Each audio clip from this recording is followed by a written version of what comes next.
शानदार बजट है और हर सेगमेंट के लिए, हर आयु के व्यक्ति के लिए कुछ ना कुछ ज़रूर इस बजट में है। सर, एजुकेशन पे आपने सबसे ज़्यादा पैसा खर्च किया है। क्या ये माना जाए जिस तरह से पूरी दुनिया दिल्ली के स्कूलों को देख रही है, अंतर्राष्ट्रीय अखबारों में दिल्ली की खबरें छप रही है, वहाँ से प्रेरणा मिली, आपको लगता है कि जो रिदम बना है वो टूटना नहीं चाहिए?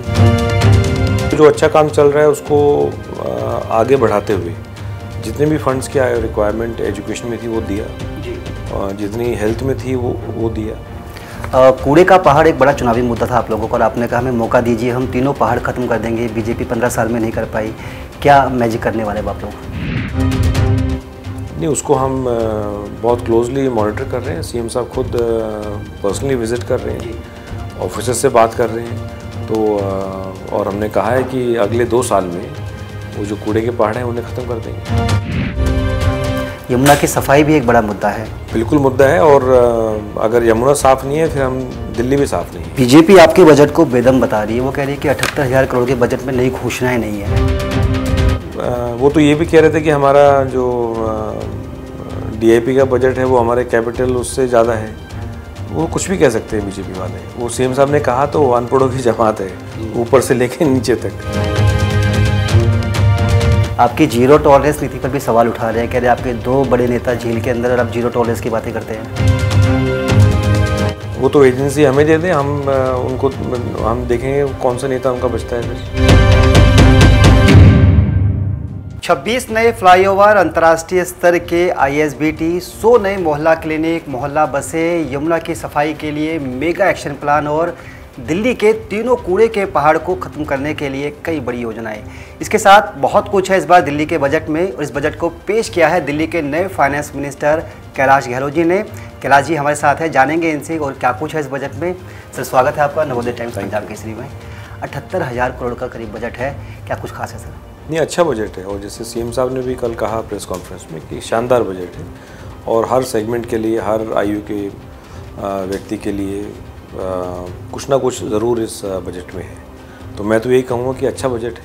आपने बजट की शुरुआत की तो आपने कहा कि मनीष जी को हम मिस करते हैं, और जिस तरह से रामायण का आपने प्रसंग सुनाया, क्या काफ़ी कुछ सीखा इस बजट के लिए उनसे? क्योंकि ईडी की और सीबीआई की जांच से पहले मनीष जी कह रहे थे मुझे कुछ समय दे दीजिए, बजट तैयार कर रहा हूँ, बजट पेश कर दूँ। नहीं, बिल्कुल उनके साथ कुछ जितना भी समय मिला उस टाइम काफ़ी कुछ इंसाइट्स उन्होंने दिए। कुछ जो डिपार्टमेंट्स की मीटिंग्स भी उनके साथ की, तो उसमें काफ़ी कुछ इंसाइट मिला और सीखने को मिला। सर, एजुकेशन पे आपने सबसे ज़्यादा पैसा खर्च किया है। क्या ये माना जाए जिस तरह से पूरी दुनिया दिल्ली के स्कूलों को देख रही है, अंतर्राष्ट्रीय अखबारों में दिल्ली की खबरें छप रही है, वहाँ से प्रेरणा मिली, आपको लगता है कि जो रिदम बना है वो टूटना नहीं चाहिए? नहीं, जितने अच्छे काम चल रहे हैं, चाहे वो एजुकेशन में है चाहे हेल्थ में है, तो उनको तो हम कंटिन्यू करेंगे, और उसमें जितनी पैसे की रिक्वायरमेंट होगी वो 100% हम देंगे। तो उसी को, जो अच्छा काम चल रहा है उसको आगे बढ़ाते हुए जितने भी फंड्स की रिक्वायरमेंट एजुकेशन में थी वो दिया जी, और जितनी हेल्थ में थी वो दिया। और उसके साथ साथ फिर हम जो एरियाज़ हैं उनको हम और बढ़िया, जैसे ट्रांसपोर्ट में पिछले 4-5 साल से बढ़िया काम हो रहे हैं जी, तो उसको विल टेक इट फॉरवर्ड। आपने ट्रांसपोर्ट की बात कही, ये मोहल्ला बस क्या है सर? ये कॉन्सेप्ट यूनिक है। मोहल्ला बस, आपको याद होगा कि काफ़ी जगह से ये डिमांड आती है कि कुछ एरियाज़ दिल्ली में ऐसे हैं जिनमें सड़कें छोटी हैं, नैरो हैं, या जहाँ ट्रैफिक बहुत ज़्यादा है, तो वहाँ पर हमारी जो बड़ी बसें हैं नहीं जा पाती, जिसकी वजह से फिर लास्ट माइल कनेक्टिविटी हम जो बोलते हैं वो पूरी नहीं रह पाती। जैसे किसी का घर वो अंदर कॉलोनी में है और वहाँ से मेन रोड से बस ने छोड़ दिया और अंदर घर 2-3 किलोमीटर आगे है, तो वो जो गैप है उस गैप को ख़त्म करने के लिए जो छोटी बसें हैं, तो उसको हमने मोहल्ला बस कहा है, उसको हम रोल आउट करेंगे, ताकि जो लास्ट माइल और फर्स्ट माइल कनेक्टिविटी की बात होती है हमेशा कि ये मिसिंग है, उसमें काफ़ी हेल्प मिलेगी। क्या ये माना जाए ऐसे जो दिल्ली में बैटरी रिक्शा कल्चर है उस पर कुछ फ़र्क पड़ेगा? देखिए, उससे तो अब हम इलेक्ट्रिक स्कूटर्स की बात कर रहे हैं अगर, तो उससे भी फ़र्क पड़ेगा जी। लेकिन जितने ज़्यादा अलग अलग मोड्स होंगे, जितने ज़्यादा ऑप्शंस पब्लिक को अवेलेबल होंगी, तो वो उतना अच्छा होगा। कूड़े का पहाड़ एक बड़ा चुनावी मुद्दा था आप लोगों को और आपने कहा हमें मौका दीजिए, हम तीनों पहाड़ ख़त्म कर देंगे। बीजेपी 15 साल में नहीं कर पाई, क्या मैजिक करने वाले आप लोग? नहीं, उसको हम बहुत क्लोजली मॉनिटर कर रहे हैं। सीएम साहब खुद पर्सनली विज़िट कर रहे हैं, ऑफिसर से बात कर रहे हैं। तो और हमने कहा है कि अगले 2 साल में वो जो कूड़े के पहाड़ हैं उन्हें ख़त्म कर देंगे। यमुना की सफाई भी एक बड़ा मुद्दा है। बिल्कुल मुद्दा है, और अगर यमुना साफ़ नहीं है फिर हम दिल्ली भी साफ़ नहीं है। और उसी चीज़ को माइंड में रखते हुए हमने वो जो डिटेल्ड प्लान हमने जिसका मैंने जिक्र भी किया बजट स्पीच में, तो उसको हम एक्शन करके विल इंश्योर कि जो हमने कमिटमेंट किया है कि दिल्ली का जितना गंदा पानी है वो हम यमुना में नहीं जाने देंगे, उसको ट्रीट करके ही उसको यमुना में छोड़ेंगे। जी सर, गर्मियां हैं और दिल्ली में पानी का संकट लगभग हर साल देखने को मिलता है। विपक्ष धरने प्रदर्शन भी करता है, हालांकि आप लोग भी कोशिश करते हैं कि कमी ना रहे। 1240 MGD का टारगेट आपने रखा है, इसे कैसे पूरा किया जाएगा? तो उसको अलग अलग, इसका भी मैंने जिक्र किया बजट स्पीच में कि जैसे ट्यूबवेल्स हम लगा रहे हैं, काफ़ी RO उसके साथ हम लगा रहे हैं, और जो ग्राउंड वाटर है उसको रिचार्ज करने के लिए जो 20 हमने लेक्स का टारगेट रखा है, और इसके बड़े अच्छे पॉजिटिव रिजल्ट सामने आए हैं। जैसे सपोज अभी CM साहब गए थे द्वारका में, तो वहाँ जो हमारा STP है, काफ़ी बड़ा STP है, उसके साथ में जो वो पानी को छोड़ा गया जो ट्रीटेड वाटर है, और तो कुछ ही महीनों में ये देखा गया है कि 5.5 से 6 मीटर तक वो ग्राउंड वाटर जो है वो ऊपर आ गया है।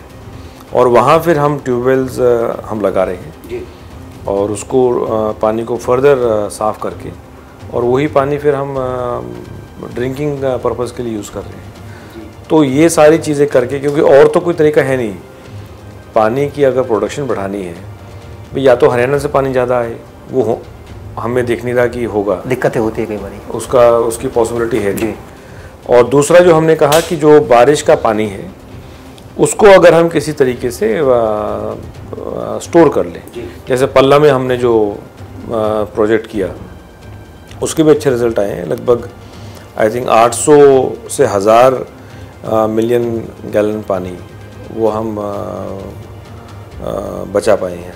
तो अगर उस प्रोजेक्ट को भी अगर आगे बढ़ाते तो उससे भी फिर वाटर जो टेबल है वो रिचार्ज करने में और ऊपर लाने में मदद मिलेगी। जी सर, हेल्थ सेक्टर पे आपने काफ़ी अच्छा एक मद रखा है और ये कहा है कि पोली क्लिनिक, 450 तरह के टेस्ट बिल्कुल फ्री, महिलाओं के लिए महिला मोहल्ला क्लिनिक।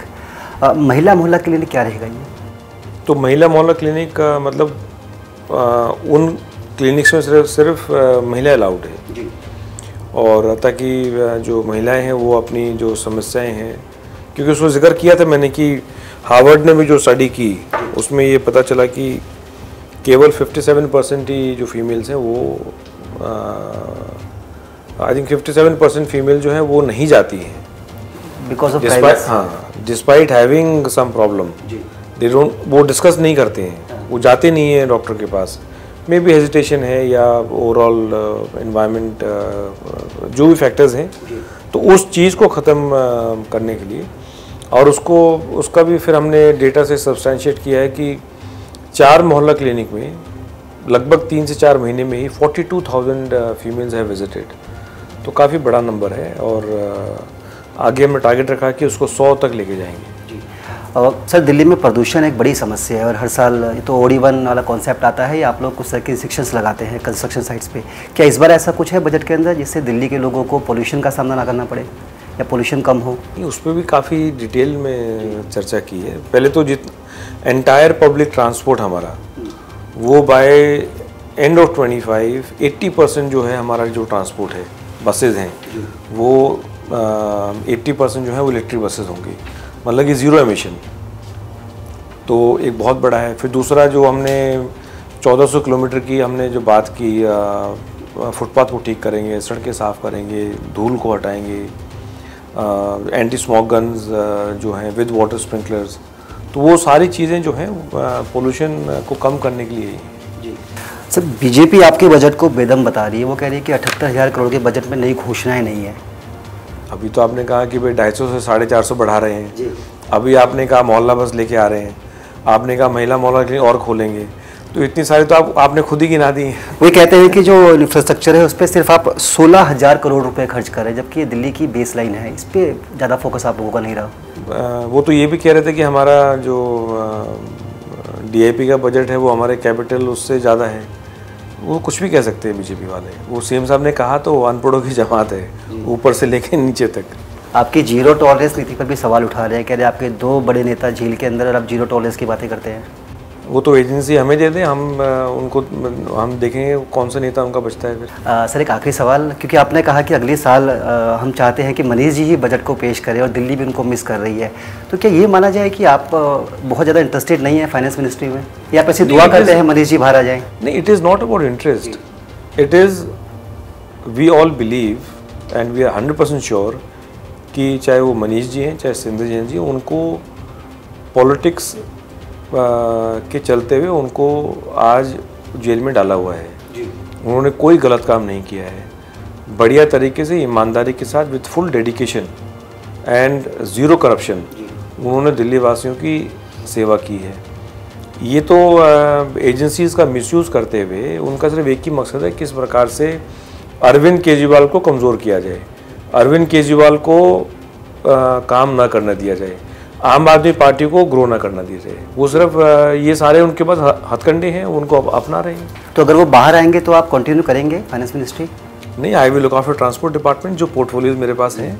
हम तो चाहेंगे कि वो जल्दी बाहर आएँ, कल बाहर आएँ और अपना फाइनेंस डिपार्टमेंट जो है उसको संभालें। चलिए सर, बहुत बहुत शुक्रिया। तो ये थे दिल्ली के फाइनेंस मिनिस्टर कैलाश गहलोत जी। दिल्ली के विकास के लिए कई योजनाएं और उम्मीद यही है कि इससे दिल्ली का चेहरा चमकेगा, दिल्ली के लोगों को आर्थिक तौर पर और मजबूती भी मिलेगी। फिलहाल इस पेशकश में इतना ही, मुझे दीजिए इजाज़त, नमस्कार।